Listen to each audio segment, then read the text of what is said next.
그대의 하루하루를 그대의 마지막 날이라고 생각하라. 고대 로마의 시인 호라티우스의 명언인데요.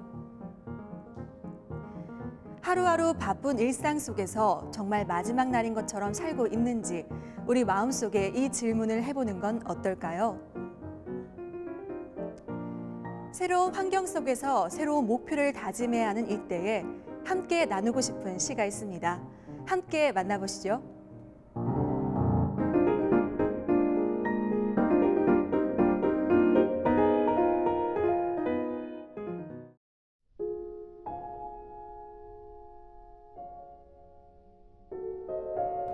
네, 목사님 안녕하세요. 안녕하세요.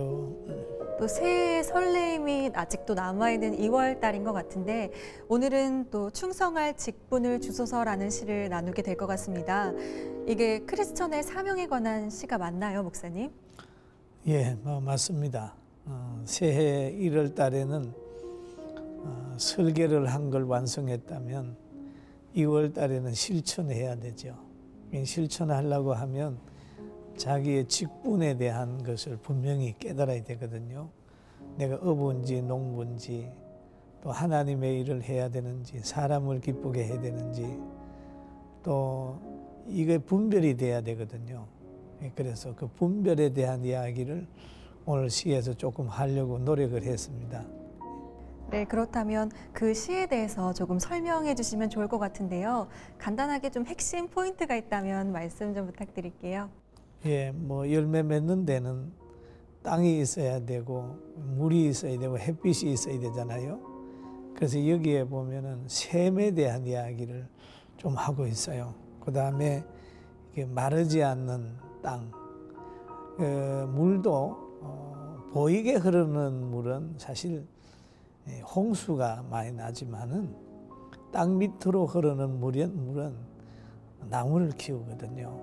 그래서 참 생수를 접하고 땅 밑으로 흐르는 물, 겸손하게 흐르는 그런 물. 이게 여기에서 사람을 또 비유하고 있어요. 그러니까 이 시에서 보면은 그 2월 달이 너무 중요하기 때문에 내가 하고 있는 일들을 다시 한번 되돌아보자. 또 1월 달에 계획한 것이 2월 달에 얼마나 진행되고 있는가 하는 것들을 한번 생각을 하는 그런 시입니다.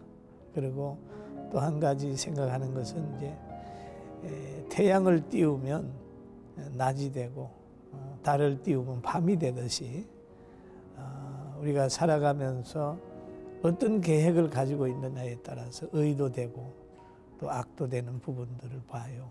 그래서 그것을 생각하면서 이제 몇 자 적어봤습니다. 네, 목사님 말씀을 듣고 보니까 저에게도 심을 밭을 주셨고 또 그 밭은 무엇인지 다시 한번 상기하게 되는 것 같은데요.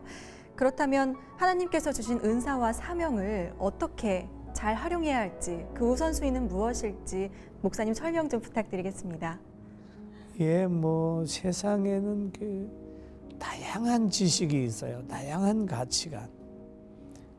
특별히 오늘 우리나라 같으면은 자기 듣고 싶은 대로 듣고 행하고 싶은 대로 행하는 사람들이 많잖아요. 그런데 진정한 기준은 바른 지식은 반석 대신 예수님 말씀이거든요. 그 말씀을 딱 가지고 중심을 잡아서 가는 것이 바른 것이다 그렇게 보고 봄에 씨 뿌리면서도 낙심하지 않는 사람이 있어요. 그 뭐냐면 가을을 생각하는 사람. 이 씨가 나서 가을에 풍성한 열매를 분명히 나에게 돌려준다는 꿈이 있어요. 확신이 있는 사람인 것처럼 우리가 선을 행하다가도 낙심하지 않는 것은 바로 천국에 대한 기대 그리고 선을 심으면 분명히 하나님께서 선에 대한 결과를 주신다는 확신이 있을 때 한 해 동안 변함없이 선을 행할 수 있게 되는 거죠. 그래서 이 능력은 우리 사람에게서 오는 게 아니라 위에서부터 하나님께로부터 온다고 하는 그것 때문에 늘 기도하는 마음을 가지게 됩니다. 그리고 충성할 직분을 주소서. 하나님 하늘의 상급 쌓을 충성하는 직분을 주소서. 그런 소원을 가지고 있는 거죠. 예. 네, 목사님의 말씀을 좀 들으니까 2015년에 내가 어떻게 사명의 고삐를 당겨야 할 것인가 라는 생각이 좀 드는 것 같습니다. 오늘 귀한 말씀 감사합니다, 목사님. 오늘 권태진 목사님의 충성할 직분 주소서 시 감상해 보도록 하겠습니다.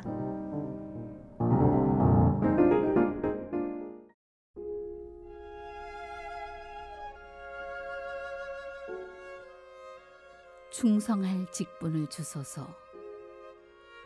생명수의 근원 샘을 만났습니다. 마르지 않는 깊고 아름다운 샘 주셨습니다. 넘쳐 흐르는 강물을 대어 박토에 씨 심어 싹 틔우고 자라 열매 맺을 밭을 받았습니다. 씨 뿌리고 김 멜게요. 비와 햇빛 주세요. 가을의 풍성한 보답하도록. 주여, 거룩한 영 능력 입고 진리 안에서 생명 다해 충성하겠나이다.